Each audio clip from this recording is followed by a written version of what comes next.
fat trade paperback, flocking to the I am joined by the amazing Allison O'Toole, Dan Price, Andre Owen, Fred Kennedy, Chip Zdarsky. Chip, thanks for coming. What's up, folks?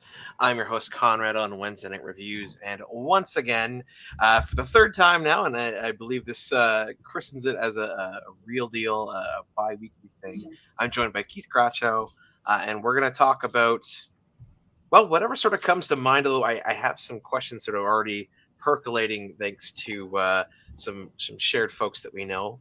But let's bring up what you're preloaded. Okay, cool. I like it. Yeah, I thought I'd do something a little different, considering it's something I'm going to bring with me to Toronto Comic Con for the week. Oh, all right. Yeah. Perfect. Well, I guess quick introductions. I am Konrad, the host on Wednesday Night Reviews, where I normally interview folks about their comics and the books they make and promote. I've been reading comics since 2011, while collecting floppies, graphic novels before that. And yeah, I'm just a weird guy who likes to ask questions, and people who make comics tend to open up to me. Keith, how are you? I'm good. You know what? Weird is good. We're all a little weird in our unique ways, and I do appreciate that weirdness from you, because it creates a safe space. So, I just wanted to make sure you knew that. For me, I've been collecting comics 8, 9, 10. I can't remember, honestly, but I do remember making comics when I was like maybe 6, 7. I think I had mentioned this before. I don't know if I've said it in this podcast or another one about the Godzilla comic I made way back when I was a little kid. I don't know where it is. Actually, it's not true. I might know where it is. I may be able to find it at some point, but I haven't looked at it.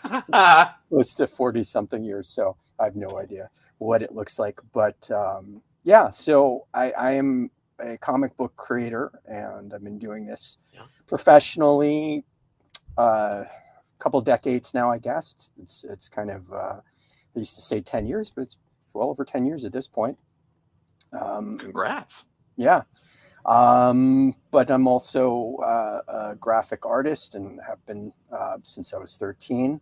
And I'm now more currently a teacher, having started a workshop series with different comic book shops. And then my partner, Howard Wong, and I have a workshop series as well. And I also tutor comic book creation. Currently have a couple students right now that I've been working with for a little while. So I guess we're going to talk about what I have here on my screen, because yes, please. This weekend is Toronto Comic Con. For all those who live in the area, GTA, are pretty familiar with the fact that we have a huge convention, at least one of the largest in North America, in August. And Toronto Comic Con is like the smaller version of it. It's a little bit more indie, which is really cool. You get to see some the more local creators get to show their wares, get to premiere their books at the Toronto Comic Con. Fan Expo is a little bit more on the national stage. You get imports of pretty large creators, pretty well-known creators, that are, have movie deals or TV shows and all that kind of stuff, right? So this is a little bit more of the home,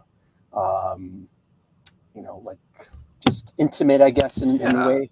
That's a good way to put it. Intimate. Yeah, it's kind of intimate. To me, what I like about Toronto Comic Con is it's 3 days. The hours are pretty easy for the most part, and I just find it's just more relaxing. I feel like I can talk to people a little bit more. I get to look around a little bit more. Fan Expo Canada in August is 4 days, and it's just nonstop. It's big. It's a high energy, and you have to have that mental preparation for it. So I think that's the bigger difference for me. Although, I mean, I've been preparing for Toronto Toronto Comic Con to some degree for the last couple of months because I'm premiering a book. Yes. Lord Wong. So, do you want me to talk about it, or do you want to? Well, first, I wanted to add on, like you were talking about the differences between Fan Expo Canada, which is here in Toronto in August, late August typically. Although I have seen it, I believe once not long ago. It was like mid-September, and Toronto Comic Con, which is this weekend. It starts tomorrow. And I agree. I think Fan Expo Canada is big because of the huge stars you get. You get all the people who are definitely nerds, fans, whatever you want to call them. And you get huge numbers of them to the point where if you're going through Artist Alley or the comic creators comic alley, whatever you want to call it, yeah, you can get a little claustrophobic. Whereas I find Toronto Comic Con, you're totally right. Like, people don't rush as much. They don't crowd as much. So yeah, it's more intimate. You get to speak with people on more greater detail. And I have found that for what I do, for my purposes, being the weirdo that I am, when I go to a con, I very purposely try to start at one end and hit table by table by table. Go, hey, I'm Konrad, host on Wednesday Night Reviews, blah, blah, blah. Here's what I do. What's your book about? Tell me all the things I want to know. And yeah, I find that at Toronto's Fan Expo, you can't quite do it because it's just so much. But yeah, you're totally right. And for those out there watching, whether live with us now or perhaps in the next 3 days, I hope you have a good time if you're going. And if not, tickets are still available for, I think, Friday, Sunday, and like Saturday afternoon, at least the last I checked. Which was interesting. Yeah, they started doing. How does that work? How does like part day work? I didn't know they did that. Yeah, so I saw that. I noticed it for the first time, and I was like, what the heck? So basically what they do is for Saturday, I have never seen it for Friday or Sunday, but for Saturday, I guess prior to whenever they started doing this, probably 2-3 weeks ago now, you would buy a Saturday ticket, whole day ticket. Cool. But now they've got, actually, I'm going to check because I'm curious. Is it like surged pricing or something? Like, I actually think it's about the same. What do we got? 3-day pass. I don't care. Actually, I should know me what I do buy if I'm not so lucky to be doing a panel there. So what so what they've got here now is you can buy a ticket for after 3 p.m. Saturday adult single day pass. It's $38. Previously, they had a after 2 p.m. Saturday pass, which was again $38, but that's sold out now. I see. I think they're just trying to like bottleneck people to like not allow massive crowds so that it is a little more comfortable. Which I think is maybe a result of the pandemic, to be honest. Because I think one of the best cons I'd been to was Fan Expo in November of 2022, I think. 2021. I think it was where they had like, it was capped at like 20,000 people. Yeah. And there was so much room to move and talk to people, to see all the stuff. You could just stop and look at stuff in Artist Alley. If you were doing this live, people could just stop and watch you doing it and like not be a nuisance. Yeah, it was just super cool. So yeah, they now have like a Saturday after 3 p.m. ticket. And actually in Instagram, we have a number of comic creators in there. But we have Scott, and Scott, I'm sorry if I say your name wrong, Scott Wojcik, who made... Yes, my friend Scott. Yeah. Come on, I have too many books on my desk. Who made this? Time Machine, yes. Yes, which I have not read. I've met Scott and his son who helped him write it, which is super cool. Yeah. And yeah, I just think it's a fun book. Like, I flipped through it. I haven't read it yet, but I'm looking forward to it. And then I'm probably gonna have Scott on the show.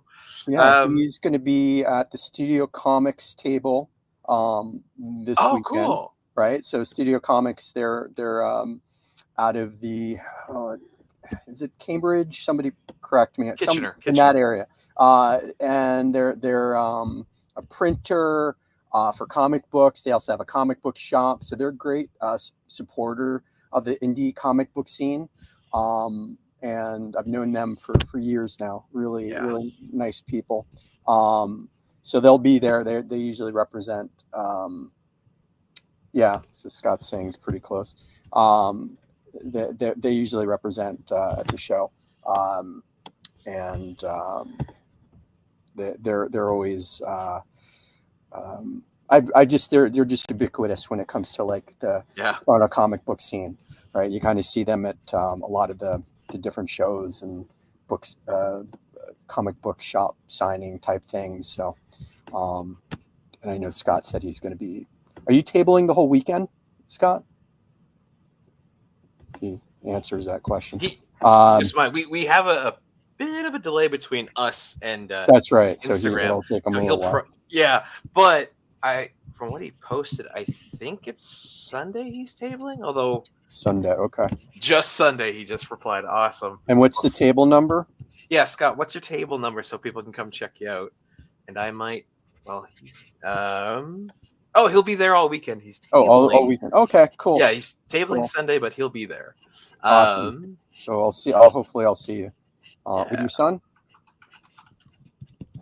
2222. 2222. Okay.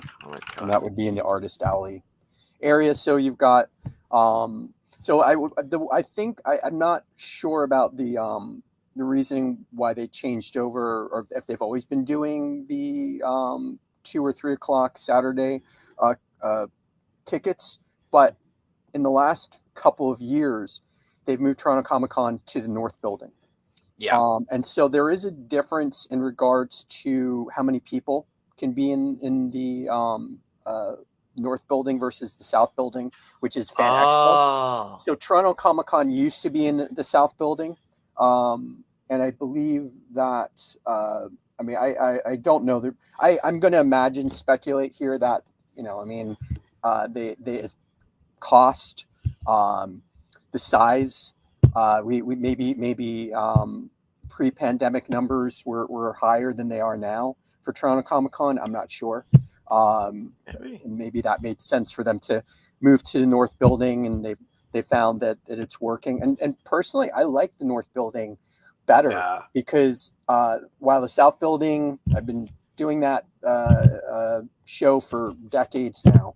I'm very familiar with it. It just feels very comfortable to be in the South Building. It's in the basement, and the floors are like this cement, and after a few days, it kills your feet, kills your back. The North Building, I think it's all carpeted, if I'm not mistaken, and you get windows that so you can actually see the day. And it is smaller in size, so a smaller amount of people, that they go in. But again, as we said before, there's something it's a little bit more personal. I do like that venue. And in fact, I believe my first, I want to say it was either Toronto Comic Con or Fan Expo. I can't remember which one. Probably Toronto Comic Con. But that was my first show that I did with the Informa, whatever. I think it was Hobby Star back in the day when I first did it. And so that was my first show. The first shows I did with them were in the North Building. So, and then they moved to the South Building because they kept on getting bigger and bigger. It may have been Fan Expo. That was started in the North Building. I'm sure somebody on there knows. It was. But anyway, I guess Scott, are you premiering anything, or I feel like you are. I feel like you have a new book out that you're premiering at the show.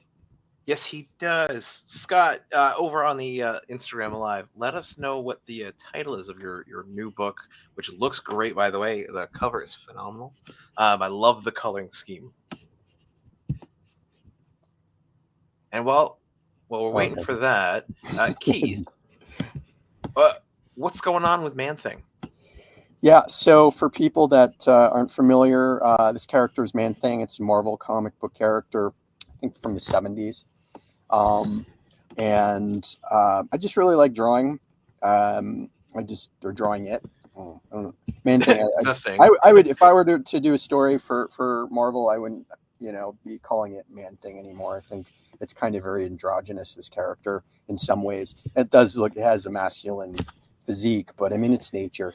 So, it could probably be feminine. And anyway, I just enjoy drawing the character because of, like, there's an organic feel to it. And I just love this. My brush that I use digitally, and actually traditionally, I just like that very organic feel, because you get a lot of happy accidents with the brush, either traditionally, especially if a semi-dry brush you're using traditionally, and it creates some really cool looks for the texture, the little plant life that's growing on this creature. Anyway, so I've been drawing this character for the last couple of years, and I was just thinking that I might create some. So what you're seeing me drawn is a blue line, and the blue line, traditionally, when you ink on top of pencils, sometimes creators will actually have like a photocopy of their pencils on what's called it's like a blue, and it just, back in the day, I think it showed up when you printed it. It was what showed up, and so you'd ink over it. And so I'm actually probably pull it out. Is it okay for me to go off screen for a moment, or? Yeah. Go for it. Show the things. They're so cool. Yeah. While you're grabbing that, Scott has gotten back with us. So he's just released Marvelous Tales of Wonder anthology series with all new superheroes. Love it, Scott.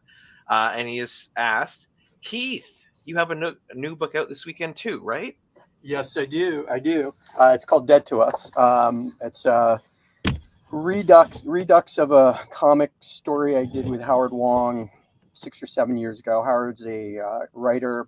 He's written for Image and Marvel and Source Point, and we've been collaborating for decades now. He's, as I mentioned earlier, is my partner for the workshop we do for comic book creation. And anyway, we had done a story back, it must have been 2016 or 17, for Toronto Comics Press, which is a well-known local publisher, and they do an anthology every year or semi-regularly.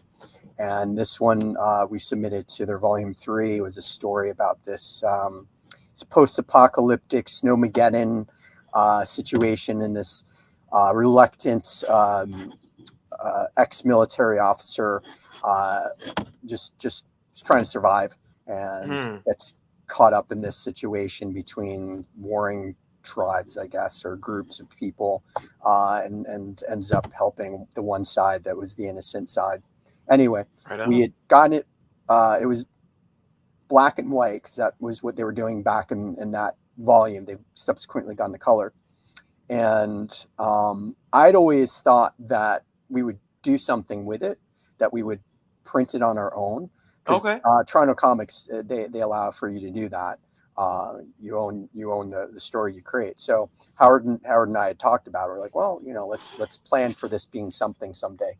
So I actually did it in color, and I had created it in comic book size. And the Toronto Comics Press anthologies are smaller than comic book size. So I actually planned for doing it as a comic book at some point, and we recently I just thought it was time to bring it back because I didn't have anything new to present at Toronto Comic Con. Okay. I usually like having something to premiere, and I didn't have anything. So I was like, well, Howard, let's see if this still holds up. And we actually reworked the dialogue. The art was fine. Actually, I changed some of the art after the fact anyway. So there is some subtle differences in the art from the actual Toronto Comics anthology.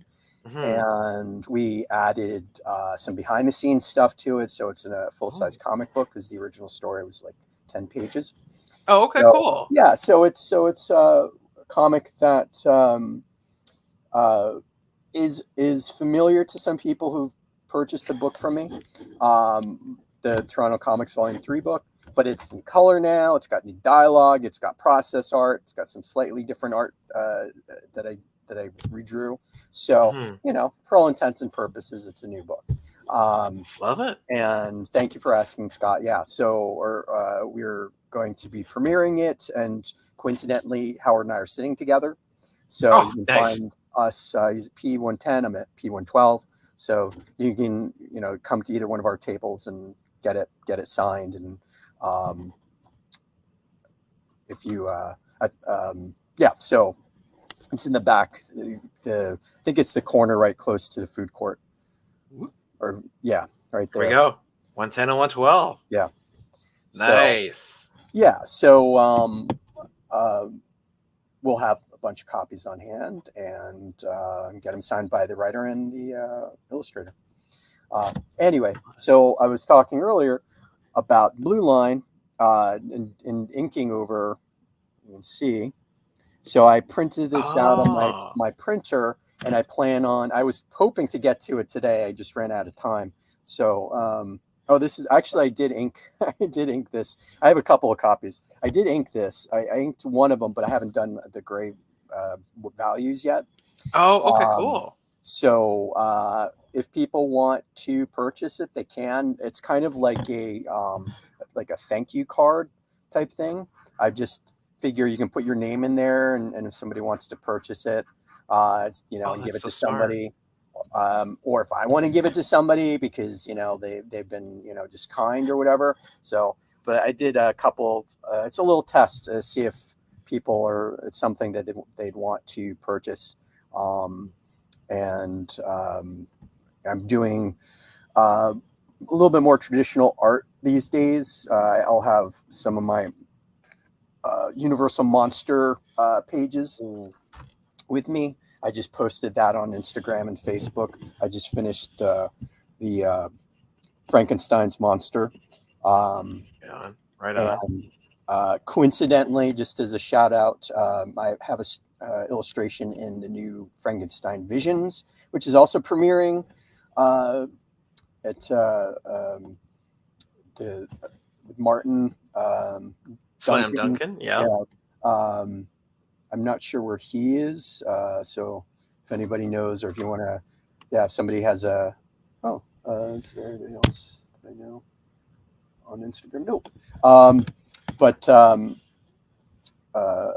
So he Martin has Slam Press Tomes, I think is the name of his publishing house.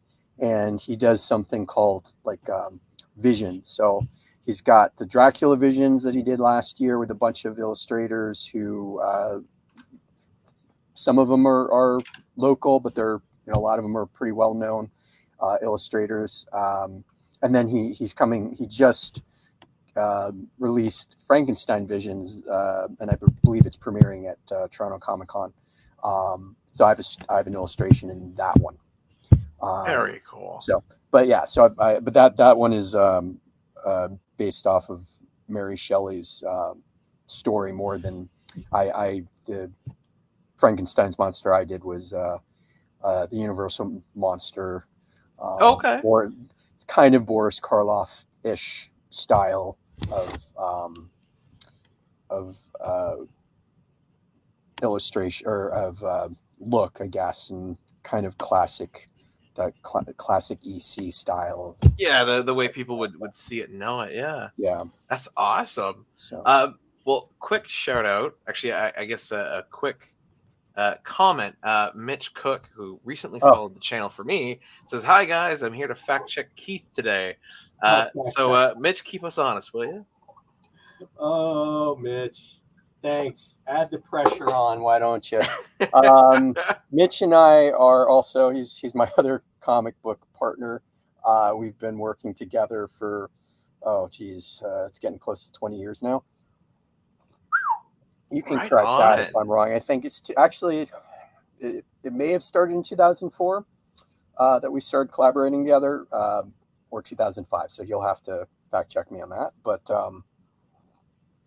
yes, and half the comic books I have on my table are from Mitch in our collaboration under our Kikamika.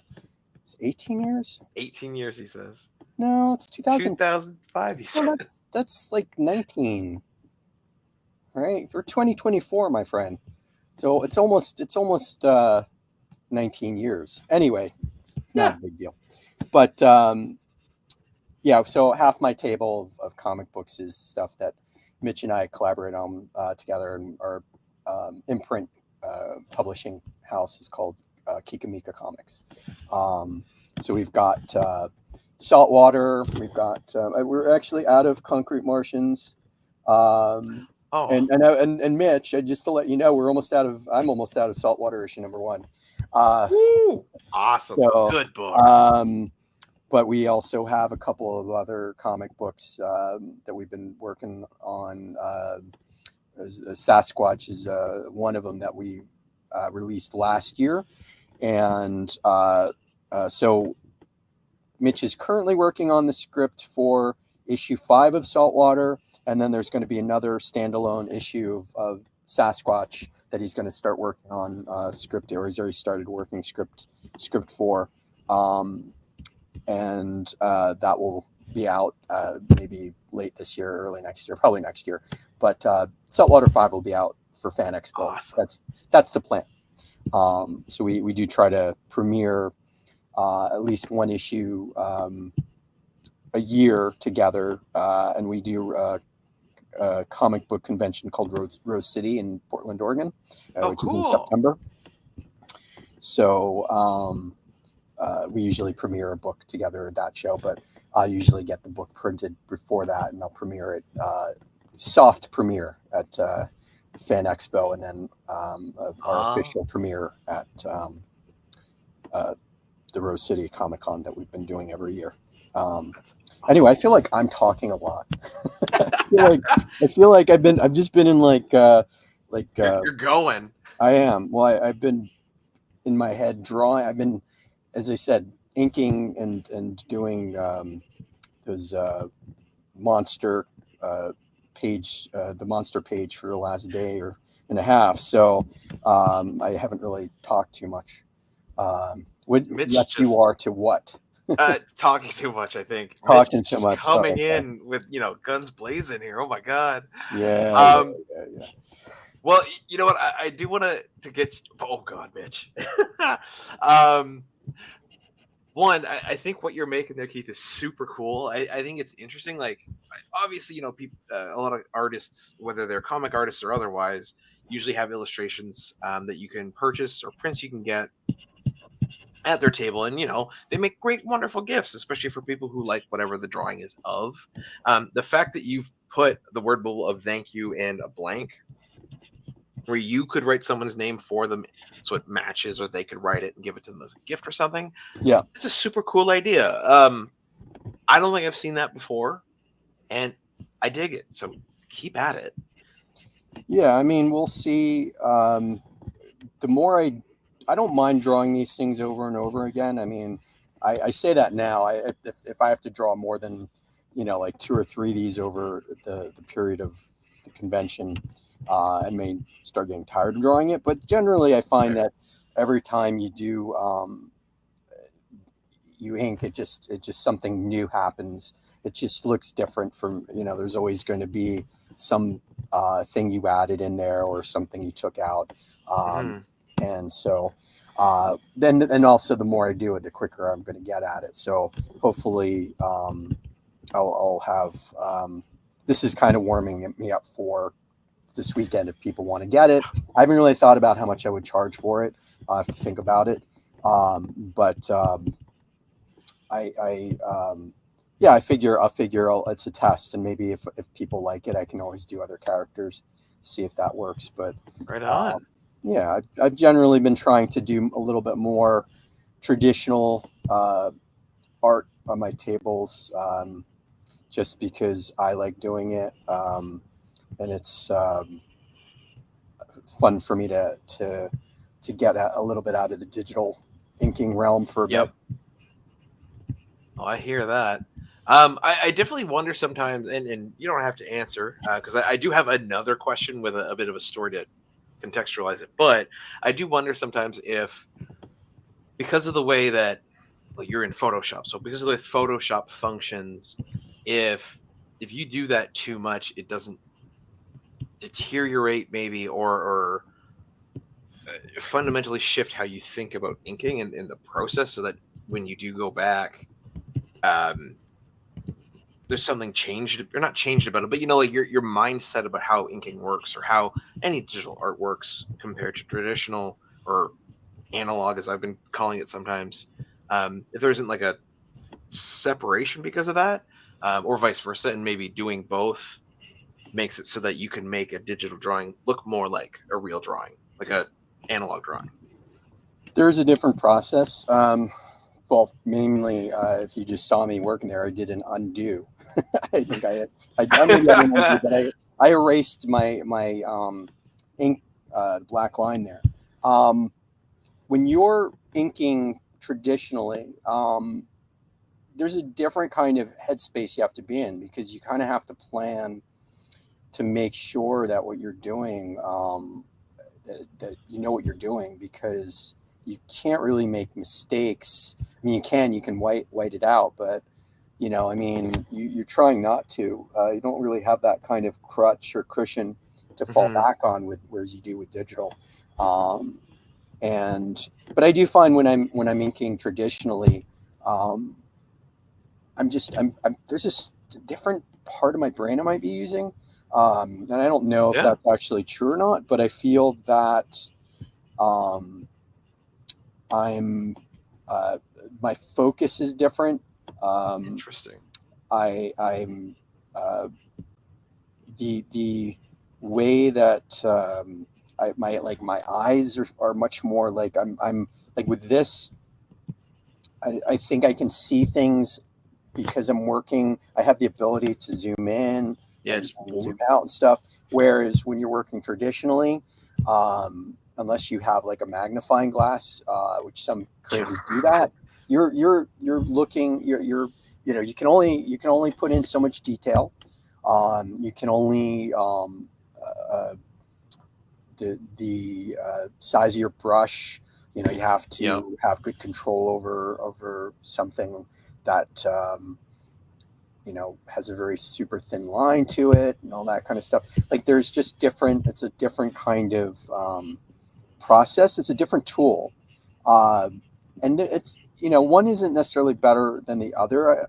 I like both for different reasons.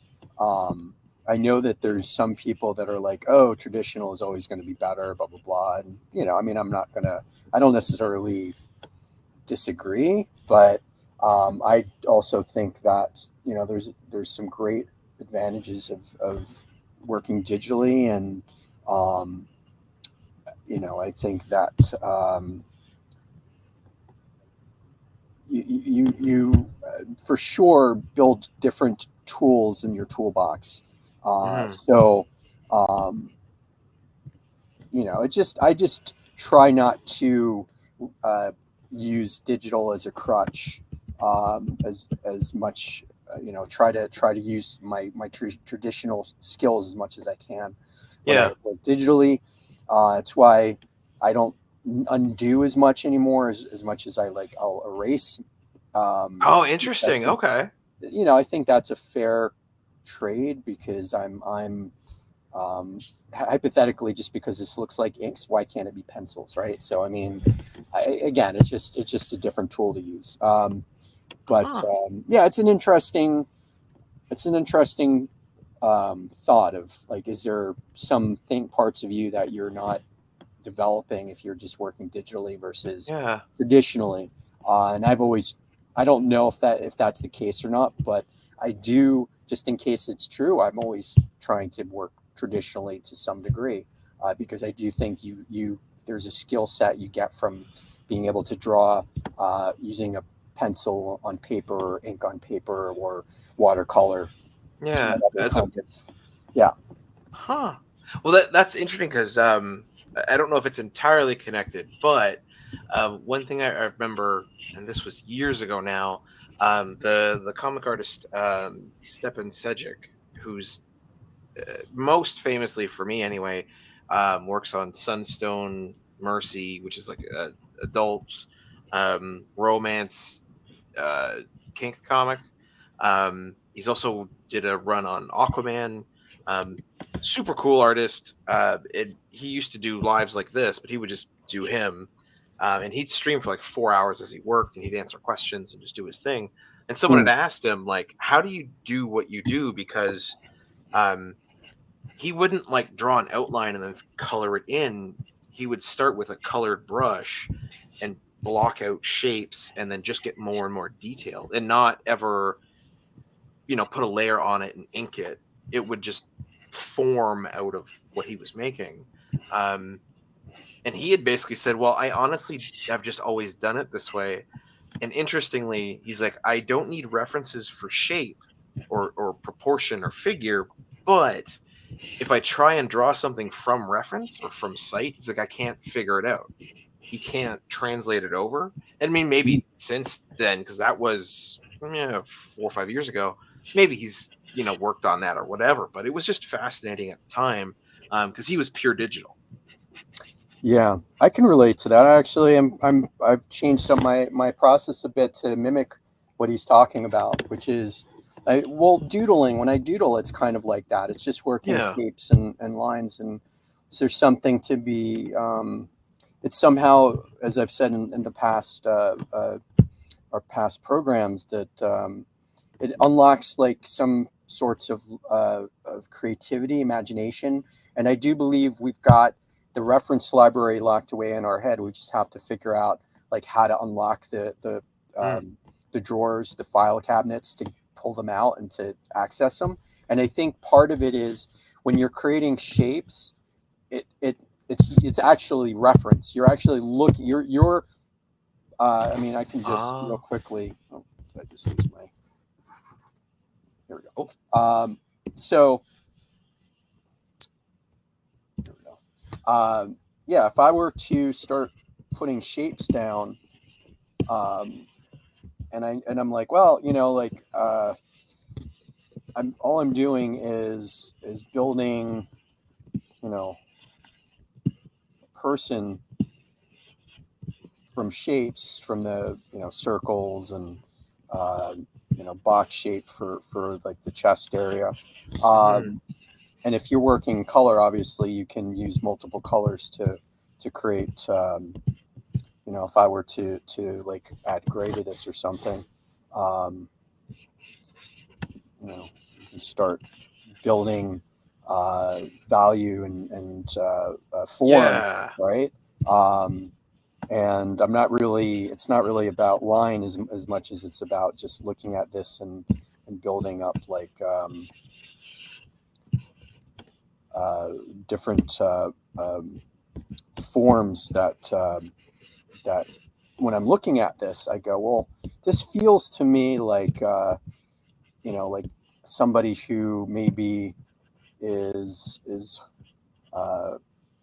walking away, and they're a pretty large character with small hands or something, or maybe they're walking towards me. I mean, I have to think about that a little bit, but it is like kind of unlocking my, starting to unlock my whatever file cabinet I have of reference stuff, right? Yeah. So now I'm not thinking so much about the lines of it, I'm thinking about the shapes and the value, the shadow, the light. And what happens is, because this now becomes a reference, now I'm going, oh, you know what? I really don't need to look at what a person looks like, because I've seen this before a million times. I just have to keep on playing around with it a little bit. And then before you know it, you've got this, it doesn't even have to be anatomically like perfect. It could just can represent it.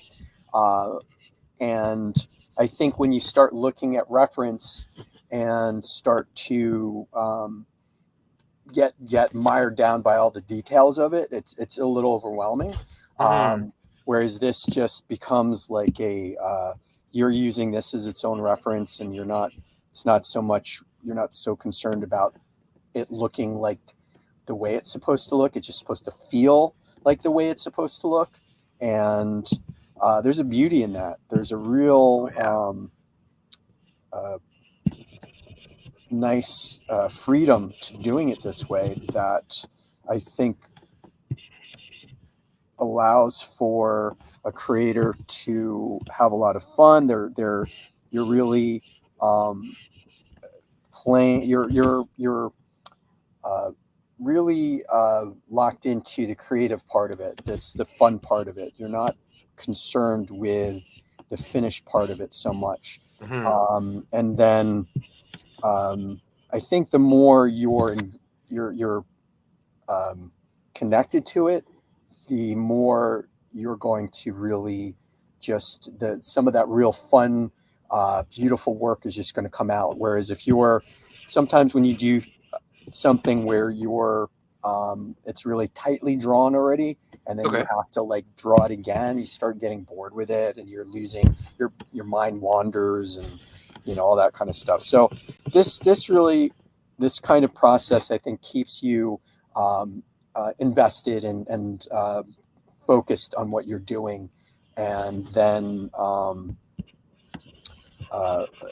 like I think when you start to worry too much about what something looks like, making sure it's perfect, the muscles are exact and stuff, you start losing some of that fun, because it's like, oh, it's not exactly what I've drawn, isn't like what that looks like, and that kind of thing. So I understand what he's talking about. And so what I've been doing, I kind of do something similar, but I don't necessarily do it with color. I just do it with black and white. You've seen me do it in my doodles.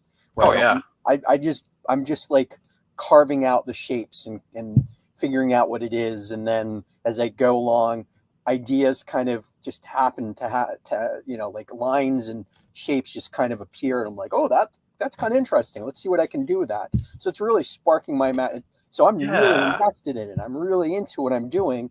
I'm not really thinking too much about whether at this point, whether it's perfectly correct. I'm just more about like, is this fun? Am I enjoying the process? Is it activating parts of my brain that maybe are hard to get to sometimes?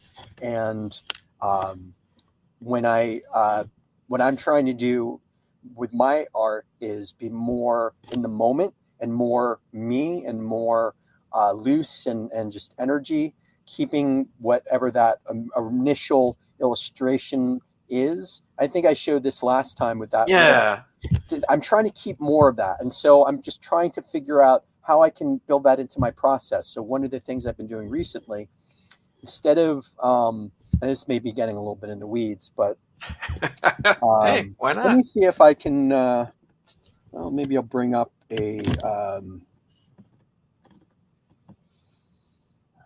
let's see, I guess I can bring up some older, there we go. So this is from the Bracetown that I've been working on. And so one of the things I've been doing with, if I were to get rid of the colors here for a moment, instead of creating, like you see this, I'll zoom, no, you can't see, the flats right here.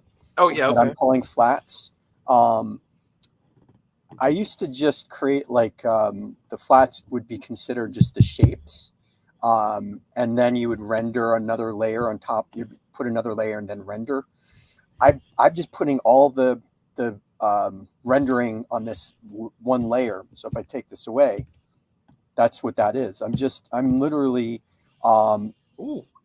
etching out light to dark. I'm thinking of value. I'm thinking of light, the lights and the shape, the form, all that kind of stuff. I'm thinking about all that stuff a little bit more.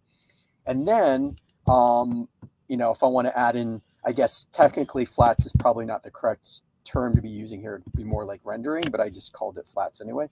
But then afterwards, then I can add in color. And in this particular one, I'm just doing a very simple color schemes. But I could put in the flats on top of this. And because I've done this long enough, I know like I have a pretty good idea of like how the light should be. And so I can kind of work backwards from instead of flatting first and then rendering, I can render first and then flat.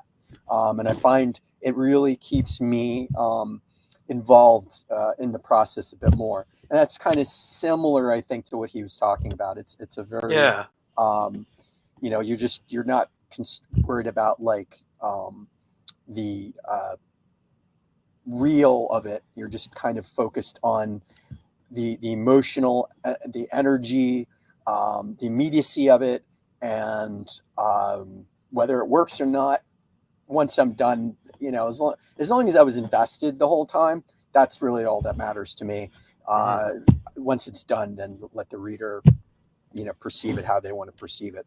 But I find that I want to be invested in it from the beginning to the end. And I do find that sometimes when I've worked on a comic book, an issue for a while, I start to lose that investment a bit. It's harder to keep myself in it. And as much I put 110% with every comic I do, but it's, it's like running a marathon. So I'm just trying to figure out ways to like keep myself in the moment for as long as possible.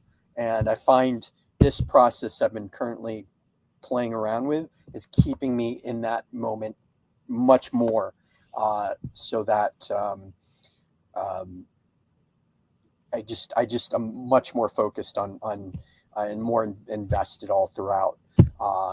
And it's not, I guess it's not that I'm not invested. It's more that I'm not struggling, I guess, is a better way of putting it. Like I struggle a bit more, right? Yeah, because I think like one thing that someone viewing this who one isn't a comic artist or a professional artist who's just viewing this as like, oh, I like to draw, and hearing you say this, I think one of the like huge important factors to take into account is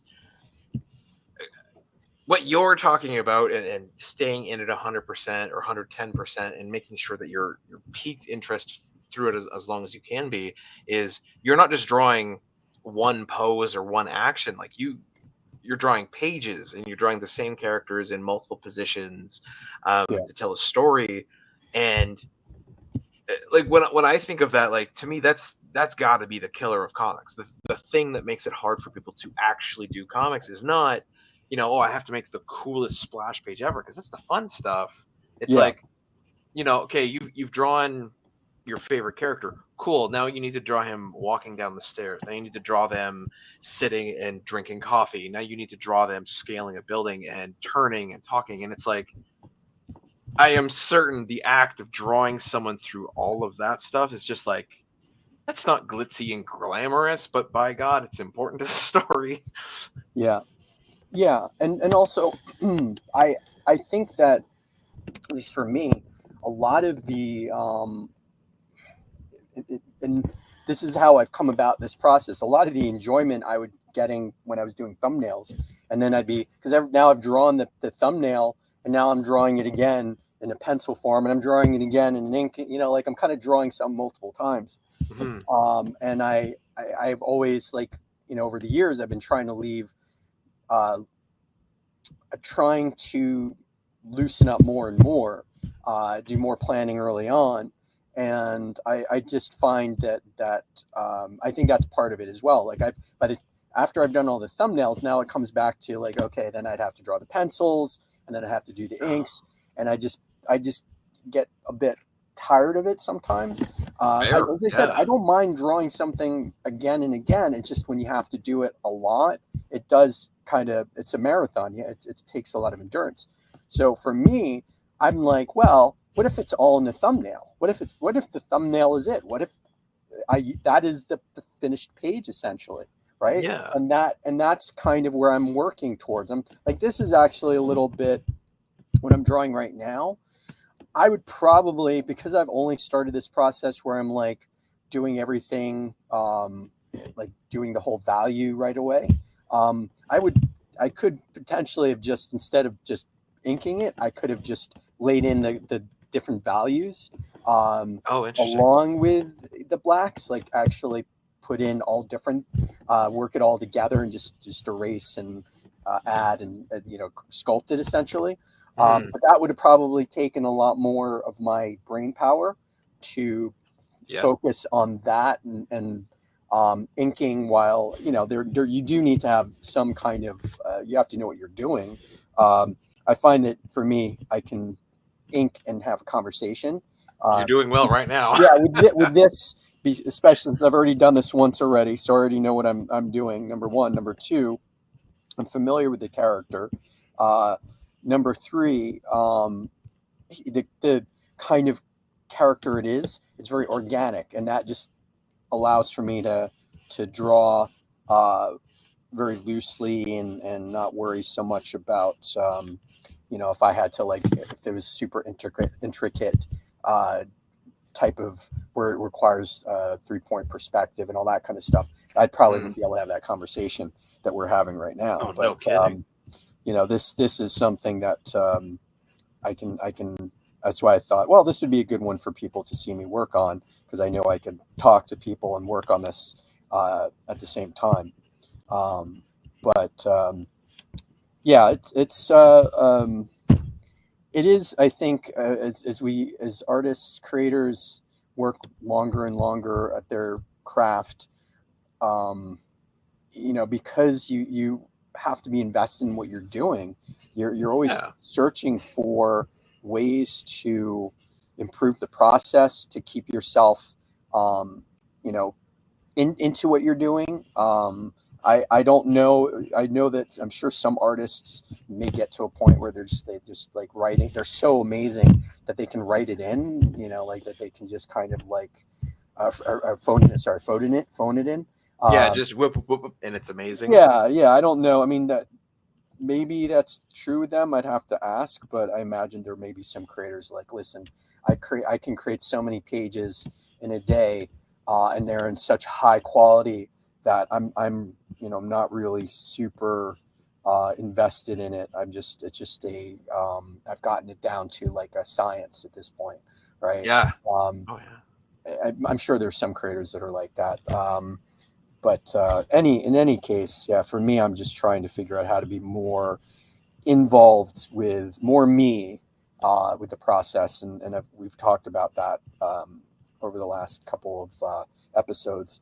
And the latest one for me now is just instead of doing a flat first, doing rendering first, and that So thought I'd update everybody on that.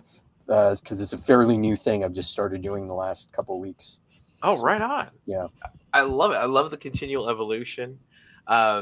It was funny you were mentioning, like you said, you want to keep yourself engaged in it and entertained by it. And you were sitting there explaining about, blocking without using, or not blocking, but like drawing shapes without using an outline like you've got under, or, drawing a character and then filling it in. And you're sitting here talking about this and just whipping up the character you drew on the other page there, and it's just like, yep, there you go. You're clearly clicked into it. It's awesome. Now, Keith, we've only got like 5 minutes left on the hour, and I have a fairly complex question I want to ask you that's got a bit of a backstory to it, so I'm going to try, but it should come to a concise answer, so here we go. Earlier today, the wonderful Doug Knight, who creates all sorts of cool comics with lesser known comics. He did a live stream while he was drawing one of his books, Super Wicked White Cell Squadron. Mm-hmm. And between him, myself, and a couple other people in the chat, and I eventually ended up going live with him and talking.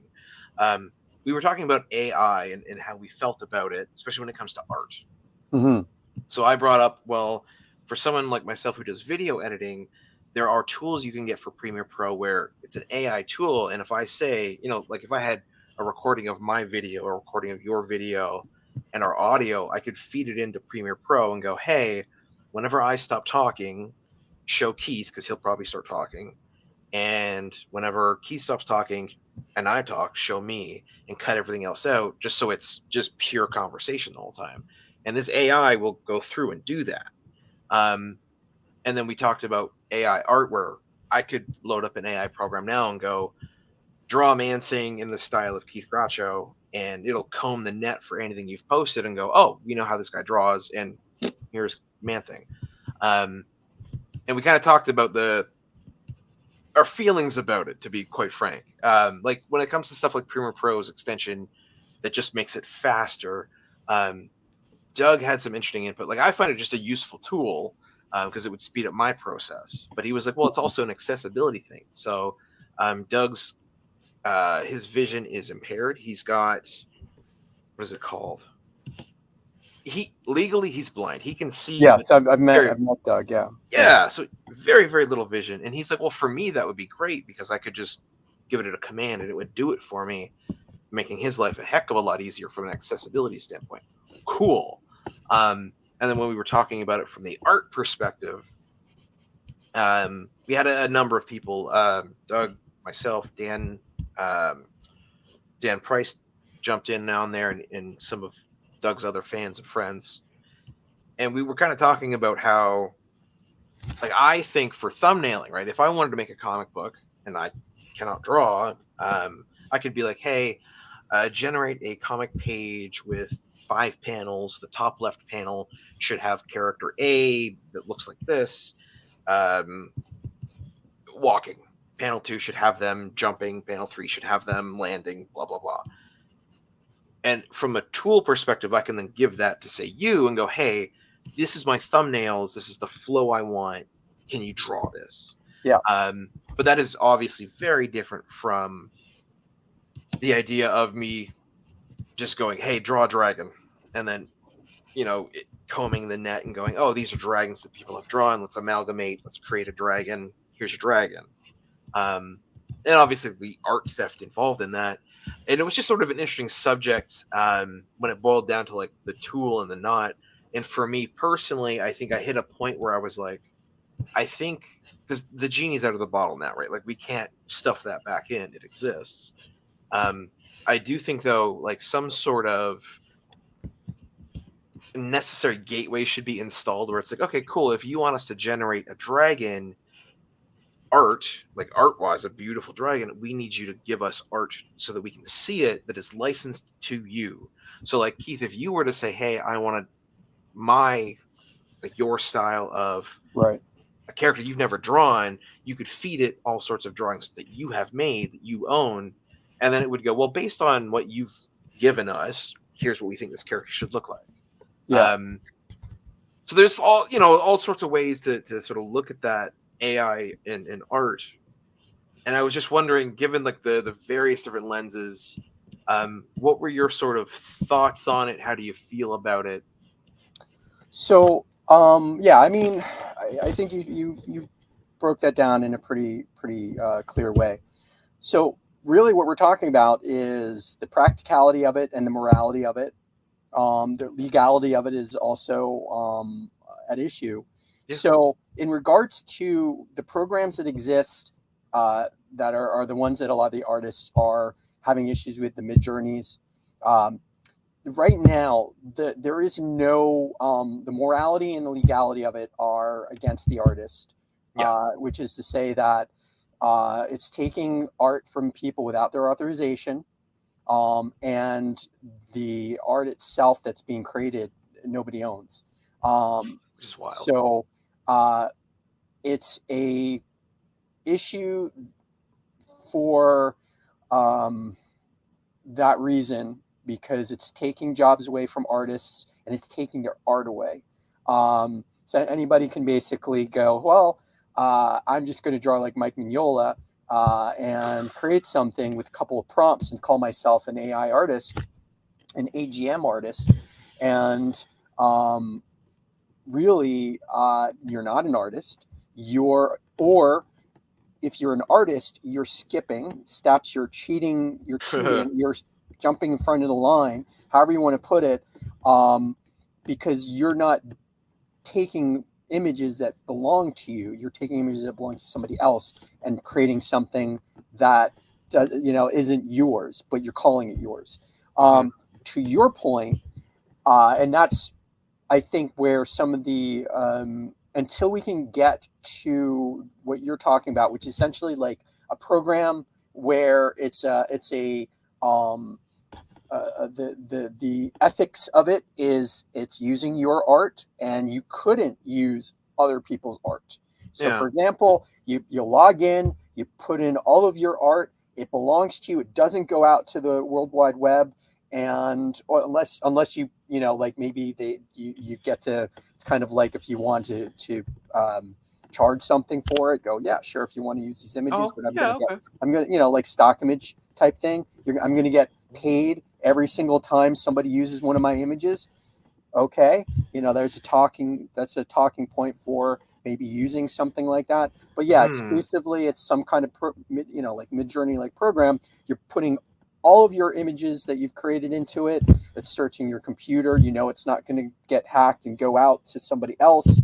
And then it's going to go, okay, what kind of stuff do you want to use?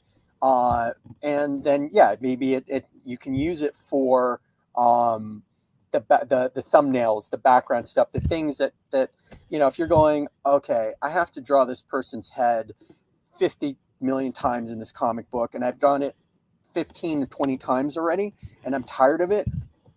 I just want to be able to, I know how to draw the head at all different angles, but to save time for myself, throw it in there, and I want a 3/4 side, 3/4 view, a bird's eye view of it, and maybe it creates like even a 3D sculpt of it, and you can like turn it around.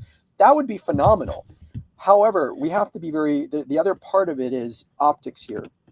Yeah. Say that if you're using any of these programs purely for your own process, in that you're doing it and you're doing it ethically. In other words, you're only using your own art to use the program, or you're using photos you've taken or something like that. You're kind of like what we're saying. I still think you have to be very careful, because this week the winners of the Spunuary that's why cover this came contest were announced, and one of the winners was an AI. I wouldn't say artist, but maybe he's an artist. But he supposedly created one of the covers using AI, even though he wasn't supposed to. But somehow it was accepted. So here's the problem: the person that did it forevermore is going to be questioned about how well they can actually illustrate, whether or not they stole the imagery. Their whole reputation is going to be forever tarnished by that. I don't know if you're completely callous, don't give a crap what anybody thinks of you type person.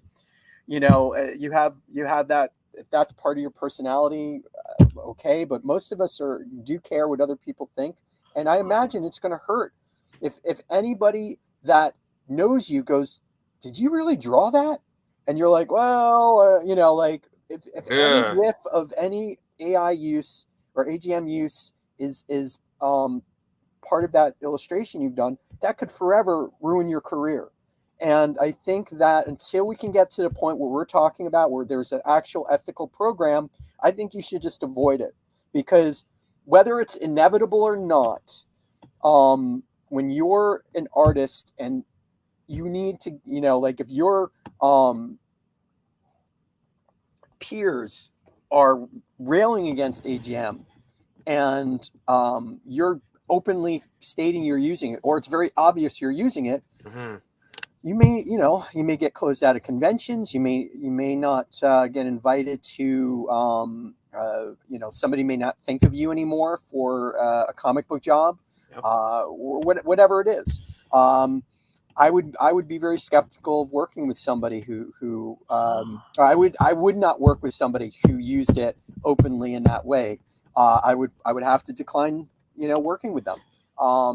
And so it's one of those things where right now it's too raw, and I think that if you're using it, keep it to yourself. If you're obviously using it, you may be in trouble. And this is talking about I'm not talking about video. I'm not talking about writing. I'm talking purely about the like the Mid-Journey type stuff. Yeah. Chat GPT, or right now Adobe Photoshop and Adobe, they're using AI, and Yep. it's one of the reasons why I've been drawing more traditionally, because I'm going, I don't know, I have an issue with the fact that they're not saying we are against this AI. I have an issue with it, but my whole workflow is revolved around it. For me to stop using it, it would take me months to try to learn another program. I wouldn't be able to survive. Like, I need the money. It's like, so it is one of those things where I'm slowly kind of like working, getting more familiar with the traditional. Another thing would be to jump onto like Procreate, which I think is against AI. I'm not 100% sure. Cool. But again, it's a learning curve that I'd have to spend quite a bit of time getting to, and maybe it's an excuse. I don't know. I'm just too comfortable with Photoshop, but I have thought about it, and I do recognize that it's a bit hypocritical of me to be against AI, but then also use Photoshop. Anyway, it's the writing and the video editing part of it, it's a little different, but I mean, there are programs that kind of use those the AI to help, like Grammarly type thing, that help with writing like just very basic stuff. When it comes to I always think of it this way: if it's something you're going to take a job away from somebody, I don't think you should use it. If it's something you're doing on your own anyway, and it's saving you a bit of time, that's fine. But yeah, be very careful with the Mid-Journeys and all that stuff, because it is going to, if you worry about your reputation, it will tarnish it for sure, because people will always wonder, what is your artistic skill? How especially when you see somebody who's like an okay artist, they have, you can see their challenge. They have some challenges when it comes to their skills. They have a lot of, maybe they're in the beginning to intermediary level of composition and anatomy and all that kind of stuff, and then all of a sudden they take this great leap forward a month later, and you go, okay, that doesn't usually happen to somebody. It takes years for people to kind of get better and that quickly. So anyway, I know we're kind of going over, but it's one of those things that I feel very strongly about people who use it openly, and the Mid-Journeys and stuff like that. And the more they're trying to defend themselves on it, the more I'm going, I just think you're projecting at this point. I just think you're kind of like you're trying to prove why you're skipping the line. How it's okay, and it's hurting too many people. For people, I don't care if it's to your point of it being out of the bottle, it's still hurting a lot of people, and I just don't think that we're at that point where it's okay to do that. I think you have to be very sensitive about that issue, and then hopefully they will come out with a bit more ethical version of that software, or some kind of software company will come up with what we were talking about. Maybe Photoshop will do it or something like that. And that would be great if it was based off of your own work. Yeah, exactly. And yeah, hypothetically, if you wanted to sell those images for some kind of profit, at least you're able to make money from it, right?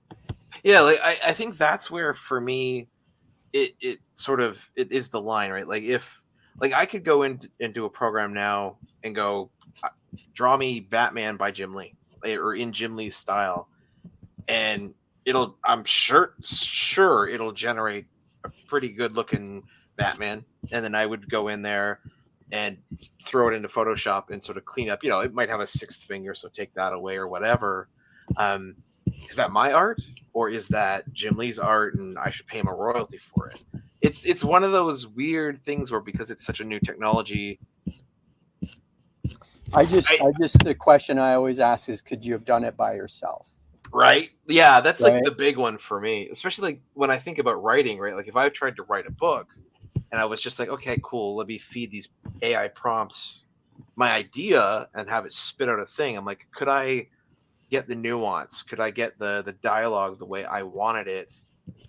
And at what point is that no longer mine? Could I sell that piece of art, that book I'd written? You don't know. See, that's the thing, though. You actually don't own it. That's the part of it too that I think some of these so-called artists that AI creators go, how dare they use my prompts? And I go, my God, you're tone deaf. You don't own it. You never did.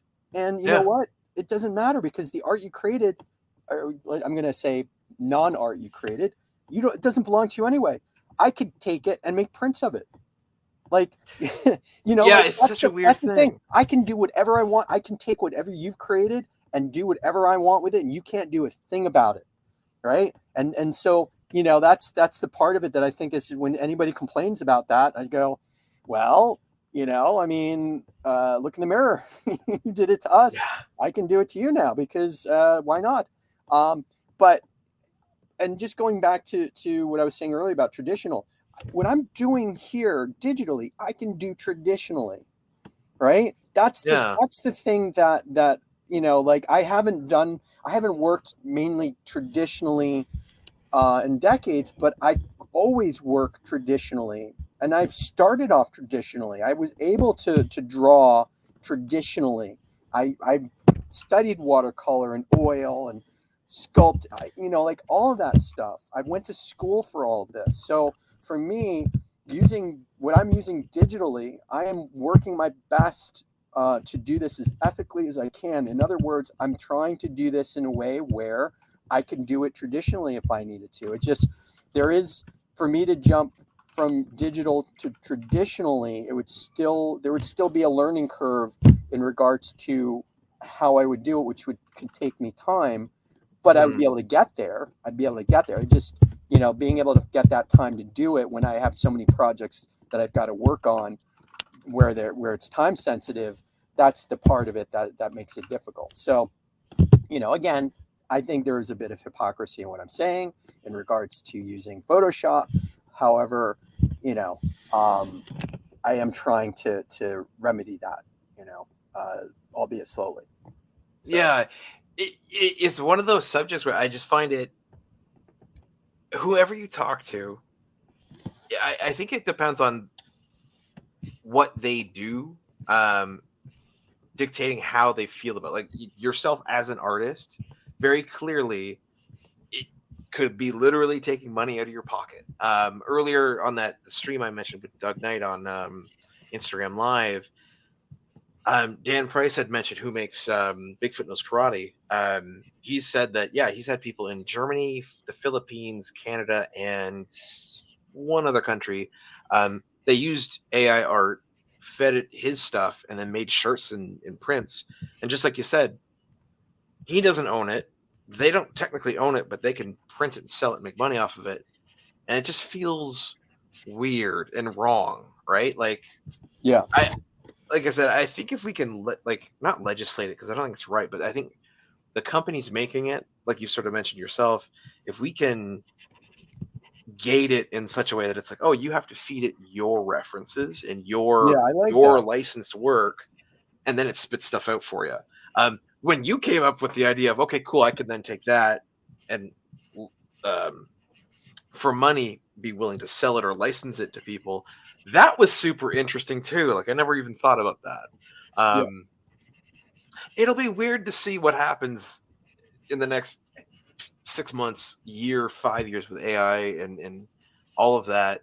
I think for me, as someone who loves art as well as writing, like, I wonder if in some hypothetical weird situation, a publisher might get 2 books submitted that are entirely similar to each other with maybe different character names, and just like have to deal with that because, you know, maybe the 2 writers had a very similar idea, they fed an AI prompt into it, and it spit out the same book twice with different characters.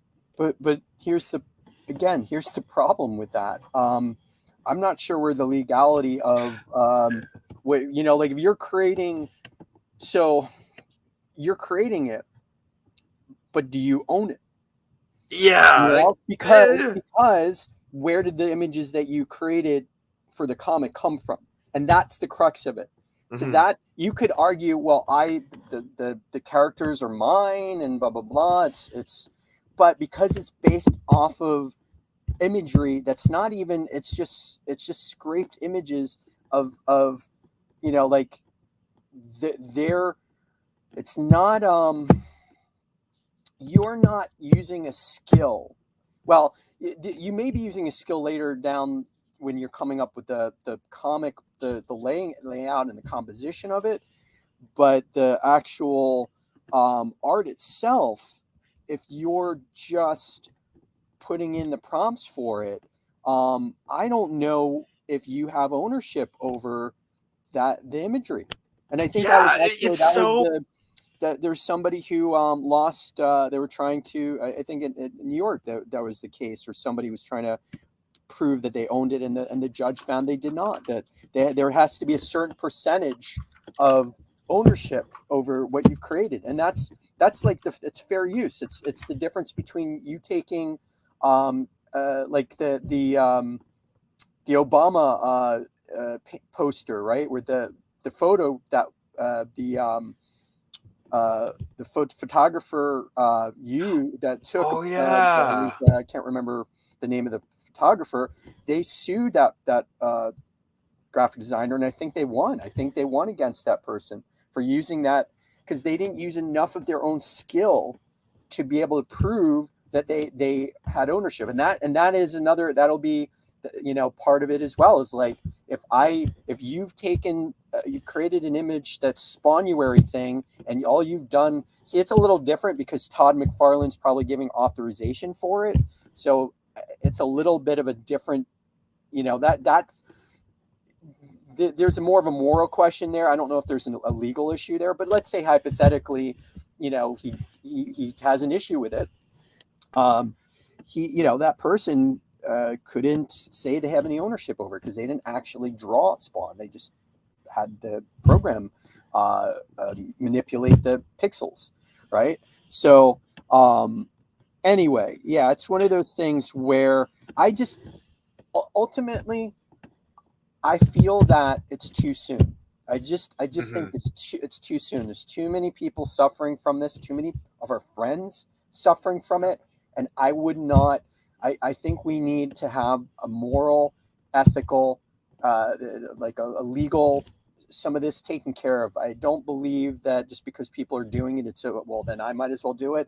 I don't believe that. I just think that we have to be sensitive to how it affects people, and until we can get to a point where it's okay, stay away from it, right? Or just make sure you people don't know you're using it, because you're using your own skills, and it's very hard. As I said, reputation can be everything. You can very easily lose your reputation through social media. I would hate for somebody to, somebody who's using and trying to use the program ethically, but maybe they're not. Maybe it's too obvious that they've used it, and now all of a sudden everything they've done is questioned. Right? I've seen that. I've already seen that happen to some artists that are well-known artists who have been accused of using AI, and you go, maybe they have. I don't know, or maybe they're using their own prompting their own name, but see, it could still ruin your reputation, right? So It's so we have to be careful about it. So I think for now it's just too soon, and let's be supportive of our fellow creators, because it's really hard to begin with. And if you're an artist who's really struggling to get to that level, the other thing I say, I've told this to my students, is that you're cheating yourself, because you're always going to wonder if you could have, if you pushed yourself a little bit more, could you have gotten over that hurdle? Because I'm telling you, part of this whole the whole journey, the creating the process is the whole journey. It's the whole part of it. The finished product, it's out of your hands. It's done. Creating this, doing what I'm doing what you're seeing me do, and working hard and trying to problem solve, and failing repeatedly, but getting back up and keeping on going and learning from that failure, because the failure is where you'll learn. If you use those programs, you're not learning. You're cheating yourself. You're taking away a potential skill you may build. So you're skipping the steps because you're impatient, and by doing that, you're cheating yourself. So it's really important to stick with it, because this is a lifelong thing. This isn't like, it's not going to happen overnight. And here's the thing: if it's really so much of like, well, I'm losing money, I don't know how to make money from this. It's not about making money. The money part, doing comic books isn't about making money. It's about the love of it. It's about the creation of it, and creating with a team, or learning and failing repeatedly until you keep on working and creating something that somebody will hold in their hand, and that will inspire them. How would you feel if you put a comic book in somebody's hand that you didn't really have any part in creating? You just used a prompt, and they go, "Oh my God, this is so amazing," and they find out you didn't really create it, right? Like, exactly. Like it takes some of that joy away. So the people that are doing that, I don't think they've seen it through. They haven't actually thought it through to see what it would be like on the other end of what their life looks like after they've done it. And I think a lot of them will regret it. I think a lot of people, maybe it won't be immediately, but it could be over years, going, none of the things I created, I actually created. And everybody who's like, they know it, people know it. And this generation that, is using, I just look at the joy people have in their eyes when they like what you've done when you talked about saltwater. If I had not done any of that work and I was like, oh, I use prompts for it, it wouldn't mean anything to you. It wouldn't have mean anything to me. You'd be like, oh, so you really didn't draw this? Like, that's the thing I think some people don't realize, is it's the actual work you put into it that means something. It's the time and effort and failures and successes that build you. And by taking that away, you're cheating yourself. Right? And that's why I don't have, so again, if maybe I am a bit hypocritical with Photoshop, but I'm still using my skills. Right? I'm watching There's you do what you're doing. There's no I'm not using any part of Photoshop. It's more of like the ethical aspect of it, but I don't actually use anything in Photoshop that I'm not able to really do myself. So, I'm not using any of whatever AI parts that they're introducing to the program. I don't use any of that stuff. I just use their very bare bones, very small little land within the universe of Photoshop. I use that to create stuff. And if there is something that, like all of a sudden could create a Keith drawing, I'd have to really think hard about it as to how I'd want to use it, because I wouldn't want anybody to think that I didn't put the effort into it. Yeah. Like, I think that's maybe the biggest and most important point of that whole thing. Like, again, as someone who does not draw, if it would be so easy for someone to be able to question my work, right? If someone could turn around and go, oh, do you really interview these people? Do you really, edit your own shows, or, Right. whatever? For the rest of my life, I'd be like, oh my God, how do I even begin to try and prove that and dig myself out of that hole. That's fascinating. And I think, you know what, like that might be the biggest problem of this all, right? Because like absolutely to have someone create an image in someone else's style and for that original artist not to get paid, that absolutely is horrible. But like if an artist, a genuine artist, ever used it, just their whole fan base would begin to question them, and it would be like, oh my god, what have you done? That's also wild, Keith. Damn. Yeah, but it's also, here's the thing though, and maybe this is where we're going society wise, which is if everything's being done for you, then you actually don't know what it means to fail and succeed. You don't know what it means to keep on, just finish the marathon, even if you came in last, because that is still, you know, you may have not have done what you wanted to do, but you finished a marathon. And to have somebody run it for you, you know, you will never know what it feels like to have to work hard to do it. And so I think that is part of this whole thing is technology. If it's starting to do all of the things, the creative, the soul fulfilling things that make life worthwhile, really, because, you know, I think people, if you don't have those little things that and it could be anything you're using to, whether it's playing golf, because you have to, you're using your skills as a, you know, to improve your golf game. Imagine something doing it for you. What's the point of it? It would feel hollow. It'd feel empty. Yeah.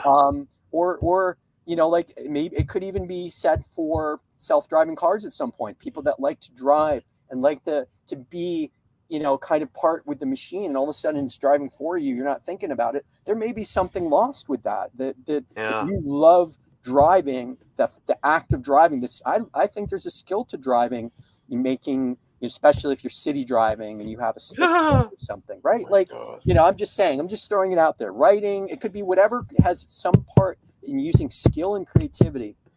When it's taken away from you, it limits you as a human being. Yeah. And what are you really capable of? Yeah, and that's just it. And I think that's what I'm saying. It's people that either the artists or you know, I'm going to call them professional artists who are using these programs. I think it's they're really cheating themselves because their journey is not over, but they're trying to get to the finish line, and it's there is no. It's the journey of it. It's not the finishing of it. It's the always working to improve yourself of it. I always knew when I drew, and my mantra was figure out a way to draw, no matter what I did in life. And that was the idea behind that is no matter what I'm doing in life, I'm going to keep on drawing as long as I enjoy doing it. And I don't think that there's like, and there's not like, okay, I'm going to be a master at it by the time I'm 50.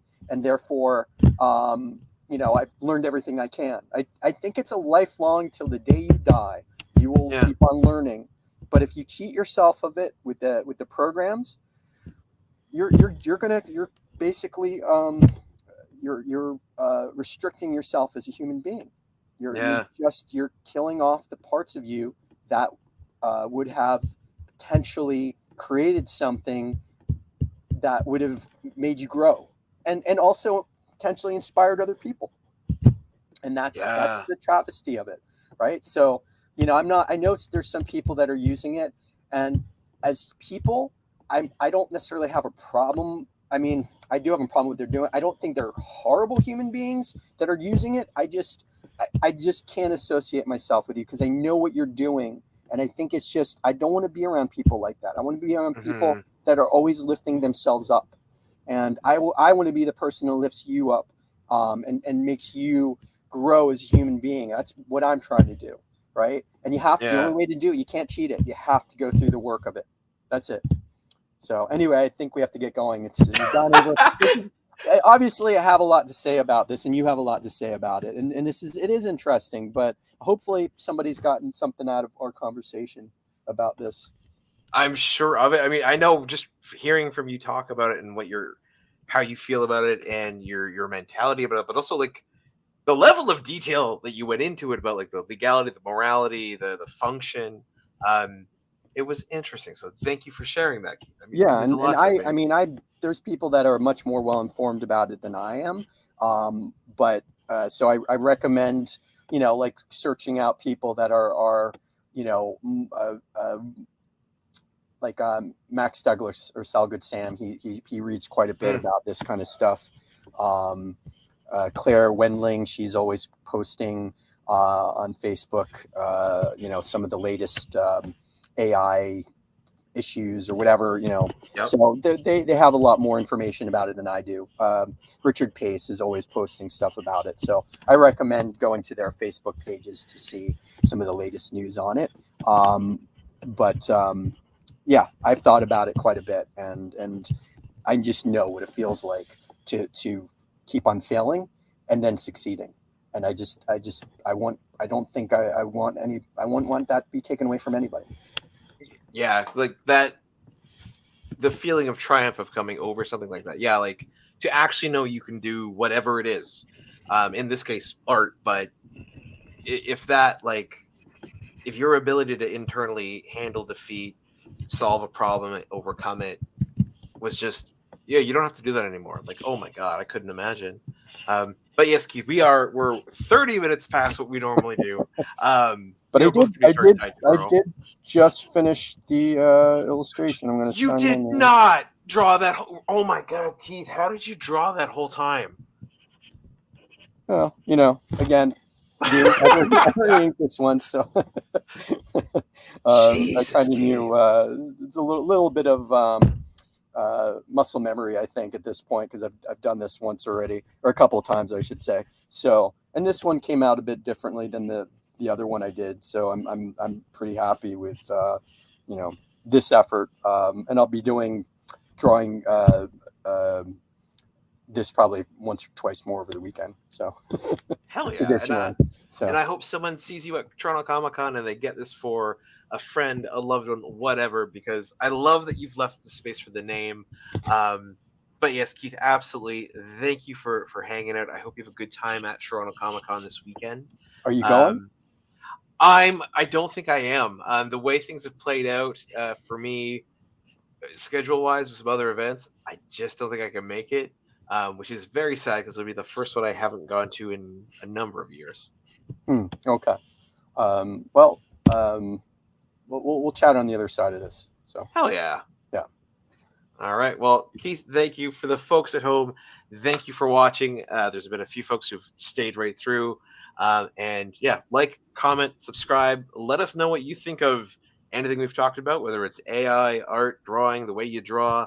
And yeah, we will see you next time. Hope I see you soon at Toronto Comic-Con. Golden age to present, digest to oversize. Never miss new comic day. Yeah, no surprise. So where's my notebook?